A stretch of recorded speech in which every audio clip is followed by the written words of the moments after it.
Senhor presidente, deputados e deputadas desta casa, queria mais uma vez me dirigir ao pessoal que está no plenário, nas galerias, desculpe-me, que eu fico pensando assim, na verdade eles são grandes responsáveis por uma boa parte da arrecadação do Estado, porque eles que fazem o trabalho de fiscalização, de levantamento, de melhoria desta arrecadação, de determinados impostos, impostos que são fundamentais para que a gente possa estabelecer os gastos do Estado.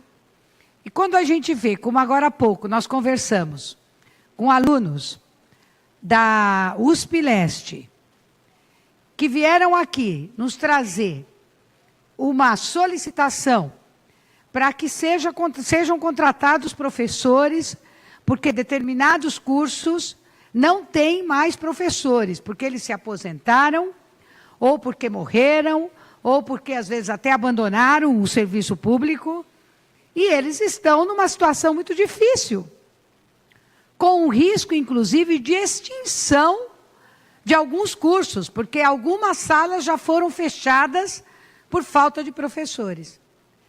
Ora, se a gente melhora a arrecadação, a gente melhora a distribuição desses recursos por várias áreas do Estado. Inclusive a questão do ICMS, que está diretamente relacionada à destinação para as universidades públicas, de 9,57%. Nós aqui, inclusive, eu estou aqui desde 2003, a bancada do Partido dos Trabalhadores tem uma luta histórica nesta casa para que esse percentual aumente. E o governo sempre alega que não pode aumentar. Se o governo tivesse a sensibilidade e a inteligência suficiente, ele faria o seguinte, ele teria o seguinte raciocínio. Ora, se eu melhoro o salário daqueles que estão diretamente ligados e responsáveis por uma parte importante da arrecadação desse Estado, obviamente que eu vou aumentar o meu orçamento, eu vou aumentar a minha receita, e com isso eu posso fazer uma distribuição melhor para as diferentes áreas da obrigação pública, como, por exemplo, a educação, seja ela infantil, seja ela fundamental, seja ela do ensino médio, seja a educação superior. Daí a importância de conceder a esses trabalhadores a aprovação desta PEC. Porque, como eu disse aqui na semana passada, o salário,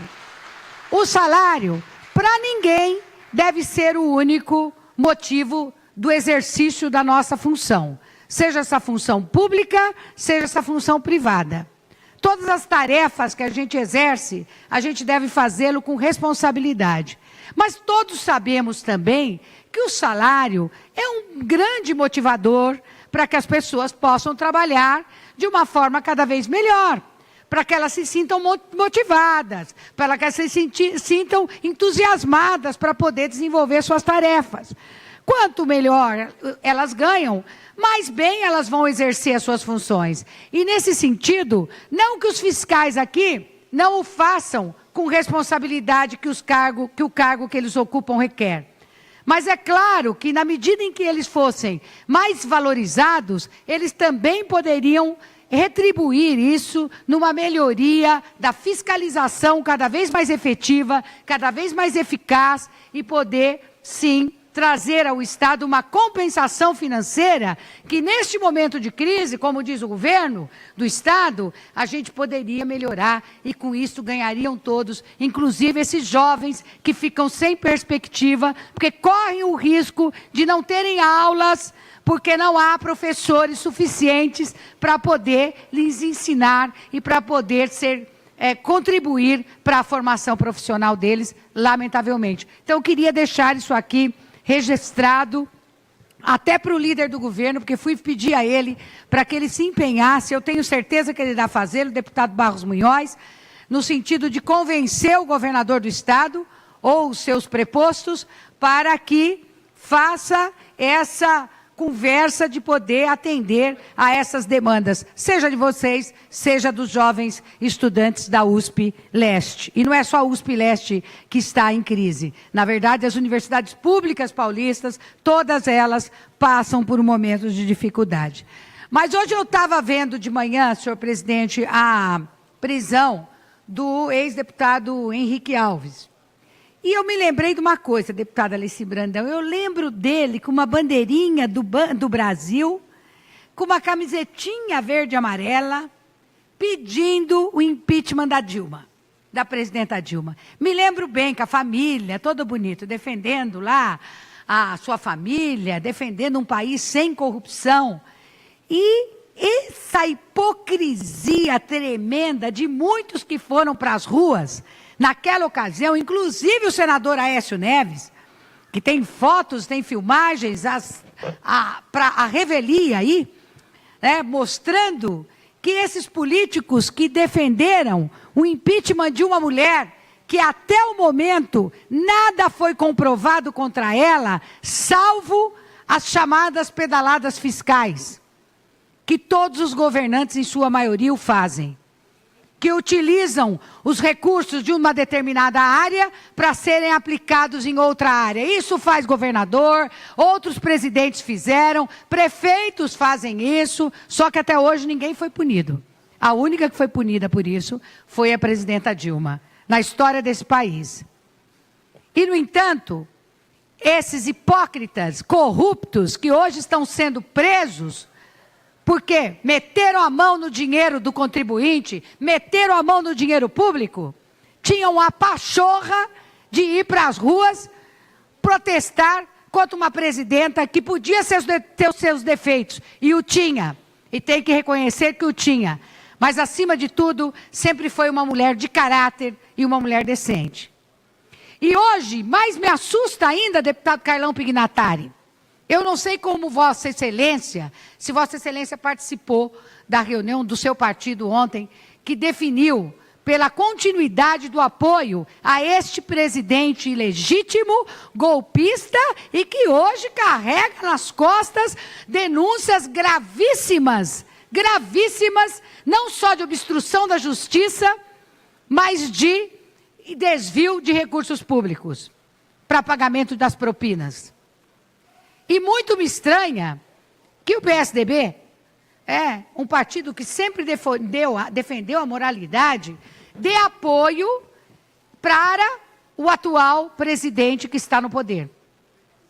Até porque, se o PSDB retirasse o seu apoio, certamente a possibilidade deste governo cair seria maior. Seria muito maior.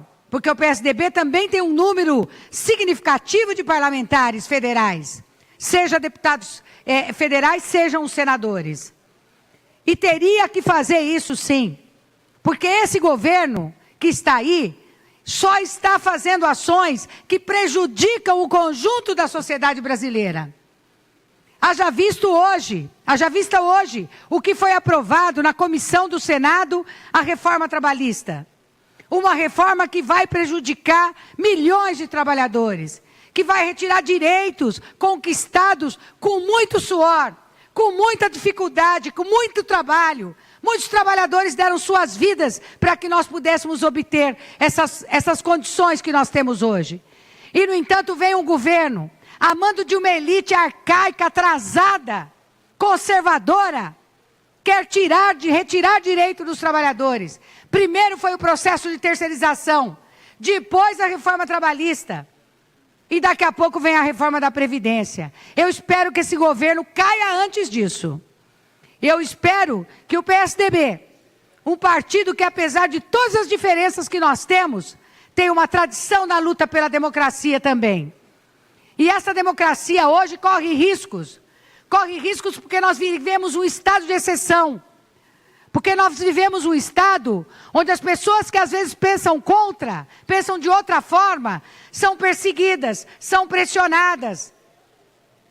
Nós vivemos hoje num país onde o número de homicídios bate muitas guerras que vêm acontecendo, como por exemplo as guerras na Síria. Foi divulgado ontem o Atlas da Violência.